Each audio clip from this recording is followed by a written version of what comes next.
Chegando para nossa live, fechando aqui 2025. Amanhã, se Deus quiser, já estaremos em 2026 com o melhor ano das nossas vidas, um ano de colheita, de cumprimento de promessa, um ano principalmente da presença de Deus, né? Porque sem Deus não somos nada. E a gente às vezes olha, né, e vê as circunstâncias, momentos nós teremos no próximo ano. Mas em todos eles é essencial que nós possamos ter a presença do Espírito Santo, que nós possamos ter a presença do nosso amado Deus, que nós possamos estar totalmente envolvidos pela presença dele, né? Que nesse ano seja o melhor ano da presença do Senhor, sabe? Que a gente possa acessar isso, ter a paz que excede todo entendimento, ter a alegria que é a nossa força, ter realmente aquilo que importa, que é viver os tesouros do céu, né? O nosso coração esteja guardado no Senhor, a nossa mente esteja pensando nas coisas do alto, e isso é que faz toda a diferença nos nossos dias. E mais um dia agradecer ao Espírito Santo de Deus, beijo Pio, Deus te abençoe, para que ele venha trazer, através dessa palavra, mais ensinamentos, mais coisas boas. E no final nós vamos hoje declarar um salmo como um salmo profético para esse ano, amém?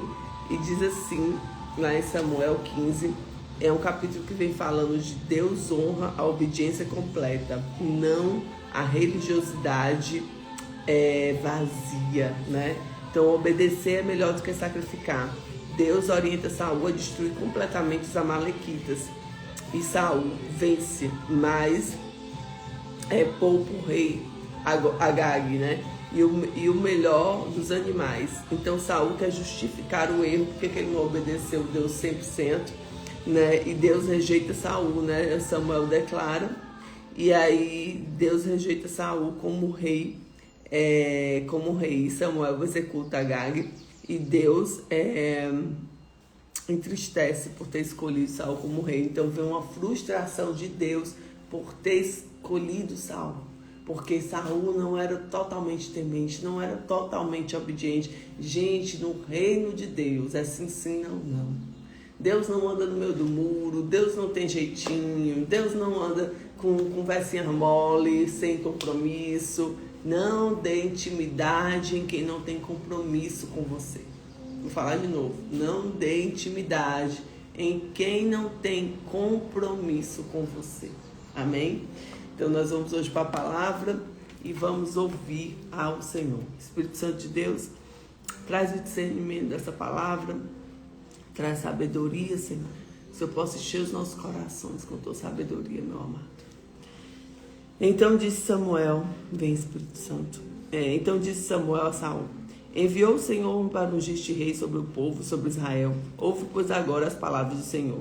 Assim diz o Senhor dos exércitos: eu me recordei do que fez Amaleque a Israel, e do que opôs o caminho quando subiu o Egito.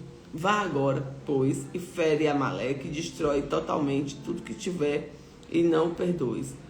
Porém, matarás desde o homem até a mulher, desde os meninos até aos de peito, desde os bois às ovelhas, desde os camelos aos jumentos.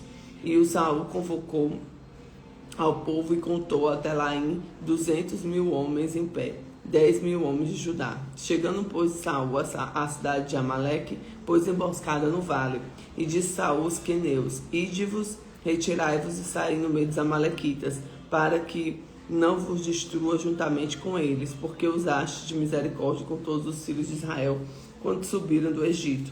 Assim os queneus se retiraram no meio dos amalequitas.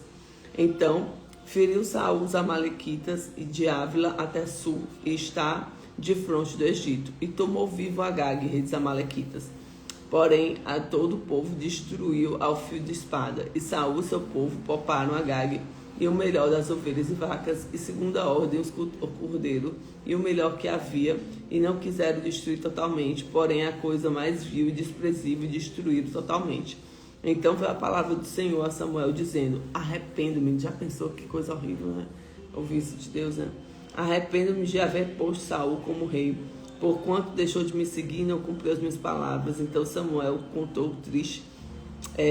se contristou a toda noite clamou ao Senhor, e madrugou Samuel para encontrar Saul pela manhã, e anunciou Samuel, dizendo: já chegou Saul ao Carmelo, e eis que levantou para si uma coluna. Estão voltando, passou a descer de Gigal. Veio, pois, Samuel a Saul, e Saul lhe disse: bendito seja tu no Senhor, cumpri a palavra do Senhor. Então disse Samuel: que válido, pois de ovelhas é este aos meus ouvidos, e mugido das vacas que eu ouço. E disse Saul: de Amaleque as trouxeram, porque o povo poupou as melhores ovelhas e vacas para oferecer ao Senhor teu Deus, e o resto, porém, tenham destruído totalmente. Então disse Samuel a Saul: espera, te declarei ao Senhor que me disse essa noite. E ele disse-lhe: fala. E disse Samuel: porventura, sendo tu pequeno aos teus olhos, não foste cabeça das tribos de Israel? E o Senhor te ungiu um rei sobre Israel, enviou-te o Senhor este caminho, e disse: vai, destrói totalmente os pecadores amalequitas, e peleja contra eles, até que aniquiles. Porque, pois não ouviste, não deste ouvido à voz do Senhor, antes lançaste aos despojos, e fizeste que parecia mal aos olhos do Senhor. Então disse Saul a Samuel: antes de ouvido a voz do Senhor, e caminhei um caminho, o qual o Senhor me enviou, e trouxe Agag, rei dos Amalequitas, e Amalequitas destruí totalmente. Mas o povo tomou os despojos das ovelhas e das vacas, o melhor do interdito, para oferecer ao Senhor teu Deus no Gigal. Porém Samuel lhe disse: tem porventura o Senhor tanto prazer em holocausto e sacrifício, como obedecer à palavra do Senhor? Eis que obedeci é o melhor que sacrificar, e atender melhor do que a gordura dos carneiros. Porque a rebelião é como o pecado de feitiçaria, a obstinação é como iniquidade e idolatria. Portanto, tu rejeitaste a palavra do Senhor, ele também te rejeitou a ti, para não sejas reis. Olha que forte, né? Então disse Saul a Samuel: pequei por quanto tenho transgredido a ordem do Senhor, as tuas palavras, porque temi ao povo e dei ouvidos à sua voz. Agora, pois, rogo-te, perdoa meu pecado e volta comigo para que eu adore o Senhor. Então, obedecer a palavra é a coisa mais importante que a gente tem, mais que qualquer sacrifício. Você está entendendo isso aqui? Isso é muito sério, gente. Né? Então, ele ficou ouvindo o povo, ouvindo aqueles que ele liderava, e deixou de ouvir ao Senhor. Cuidado com isso. Porém, Samuel disse a Saul: não voltarei contigo, porquanto rejeitaste a minha palavra do Senhor.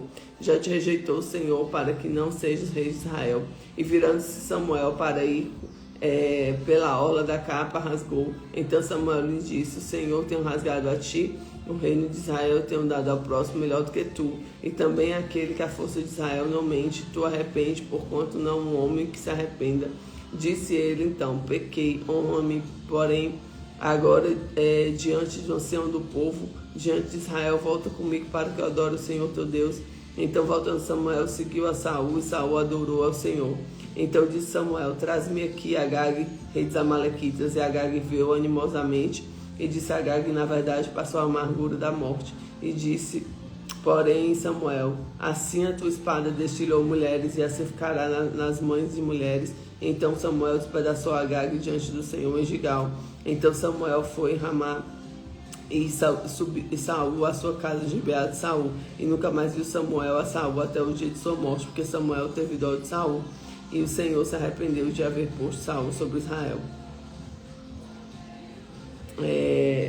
Sobre Israel. Então, assim, que triste, né? Porque assim, tinha tudo para Saul ser um grande rei, um grande homem. Mas Saul, ele era muito fraco nas emoções. Eu vejo isso também, sabe? Eu vejo ele um rei que o povo falava, ele sabe, ele se perdia, sabe? Assim, ele não seguia firme com o Senhor, né? Diferente de Moisés. Você vê Moisés era firme, o povo ficava reclamando e ele lá firme com o Senhor. Isso nos ensina muito a termos firmeza com Deus. Quando Deus fala, gente, pode vir quem for, mas se Deus falou com você, é para você obedecer, entendeu? Então, o primeiro ponto que eu quero trabalhar aqui nessa palavra junto com você: a obediência parcial ainda é desobediência. Quando escolhemos quais ordens obedecer, colocamos nossa vontade acima da vontade de Deus. Então, não, peraí, Deus, eu vou ajeitar isso aqui, eu vou fazer assim, do jeito que o Senhor quer, mas isso aqui, eu vou dar um jeitinho, porque eu quero me beneficiar. Cuidado com jeitinhos. Cuidado com jeitinhos. Segundo, Deus não se impressiona com aparência religiosa. Obedecer é melhor do que sacrificar. Deus não quer rituais para encobrir desobediência. Ele quer submissão total a Deus. Ai, Deus, eu tô aqui te desobedecendo a semana toda, mas domingo eu vou para a igreja. Você está entendendo hoje o que pode ser isso?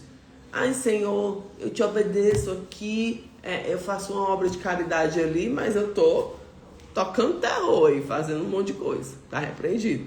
Então, assim, Deus não quer o nosso sacrifício. Ele não quer que você fique lá todo dia na igreja. Ele quer que você viva a igreja. Ele quer que você esteja na igreja, seja a igreja. Ele não quer que você simplesmente esteja orando como um ritual. Ele quer que você abra o seu coração para ele poder disciplinar e tratar você. Terceiro ponto. A rebelião tem consequência espiritual. A desobediência persiste e compromete o chamado e a autoridade espiritual. Desobedecer nunca vai valer a pena, gente. Você entende isso? Então, o que vai trazer você para a proteção, o cuidado de Deus é a obediência. Amém? Então, declare hoje comigo, eu escolho obedecer completamente a Deus. Eu escolho obedecer completamente a Deus. Eu escolho obedecer completamente a Deus. Glória a Deus, glória a Deus e glória a Deus. E você vai declarar isso para o próximo ano, que nós vamos estar diante da palavra de Deus. Ah, mas eu tenho um negócio aqui bom para você. Não. Se não é da palavra, se não está na Bíblia, se não tem princípios bíblicos, não. Ah, mas vamos só ali que é uma bobagem, todo mundo faz isso. Não, você não é todo mundo. Você é filho de Deus, você é filha de Deus. E nós precisamos ter essa postura. E hoje, como uma declaração do agir de Deus sobre a nossa vida, né? Do mover de Deus sobre a nossa vida, eu quero ler duas partes aqui para vocês da palavra. Uma lá em Mateus, que chegou ontem para mim essa palavra do Senhor, glória a Deus, que fala dos tesouros dos céus, tá? Deus te abençoe. Não ajunteis tesouros na terra, onde traça e ferrugem tudo consomem, e onde ladrões minam e roubam. Mas ajunteis tesouro no céu, onde nem traça nem ferrugem consome, onde os ladrões não minam nem roubam. Porque onde estiver o vosso tesouro, está lá ali seu coração. A candeia do corpo são os olhos, de sorte que os teus olhos forem bons, todo o corpo terá luz. Se, porém, os teus olhos forem maus, todo o corpo será tenebroso. Se, portanto, a luz em ti são trevas, com grandes trevas serão. Ninguém pode servir a dois senhores, porque há de odiar um ou amar o outro, ou se dedicar a um e desprezará o outro. Não podeis servir a Deus e mamão. Você tem que escolher Deus em tudo na tua vida.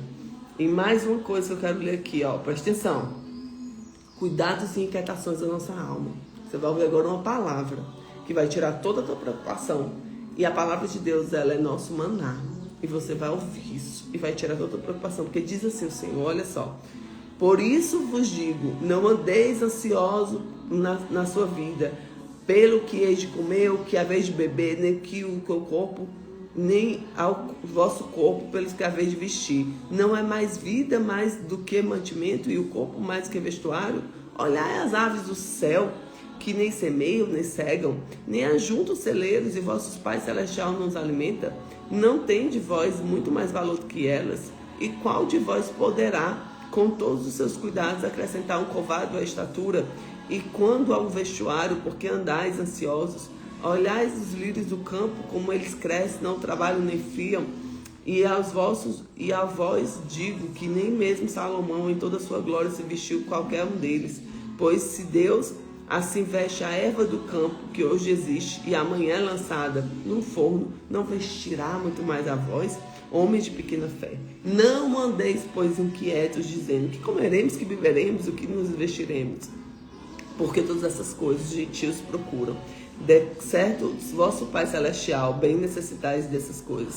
Mas buscai em primeiro lugar o reino do céu e sua justiça, que todas essas demais coisas serão acrescentadas. Não vos inquieteis, pois, pelo dia de amanhã, porque o dia de amanhã cuidará de si mesmo. Basta o seu dia, o seu próprio mal. É uma palavra bem conhecida, né? Mas vamos ficar nessa dispensação aqui também. E, para fechar o nosso salmo, quero ler 2 salmos para vocês. Salmo 126, uma declaração para esse próximo ano, que diz assim: quando o Senhor trouxe de volta o cativeiro, Os que voltaram de Sião eram como os que sonham. Então nossa boca encheu-se de rios, nossa língua de cânticos. Então dizia aos gentios, grandes coisas fez o Senhor por nós. Até os gentios, até o povo inimigo vai dizer para você que grandes coisas fez o Senhor por você. Grandes coisas fez o Senhor por nós, por isso estamos alegres. Traz-nos outra vez ao Senhor, ao cativeiro das correntes das águas do sul. Os que semeiam com lágrimas cegarão de alegria. Aqueles que levam a preciosa semente andando e chorando, voltará sem dúvida com alegria, trazendo consigo seus molhos. Querido, leve a palavra como semente para o próximo ano. Guarda isso que eu estou falando. Que o Senhor está falando comigo, com você hoje. Guarda a palavra com uma preciosa semente para o próximo ano. E para declarar o 128 que eu amo. Bem-aventurado aquele que teme o Senhor, que anda nos seus caminhos. Pois comerá do trabalho das suas mãos, será feliz e irá bem. A tua mulher será como videira frutífera ao lado da tua casa, os teus filhos como plantas de oliveira ao redor da mesa. Eis que assim será abençoado o homem que teme o Senhor. O Senhor te abençoará desde Sião. Tu verás o bem de Jerusalém todos os dias de sua vida e verás os filhos de teus filhos e a paz em Israel. Amém? Que Deus te abençoe. Nós teremos um ano incrível, em nome de Jesus. Fique com Jesus. Obrigado por estar aqui na live comigo. Lembrando, todas as nossas lives você encontra no YouTube e no Spotify. É só acessar o link na bio. Fica com Jesus.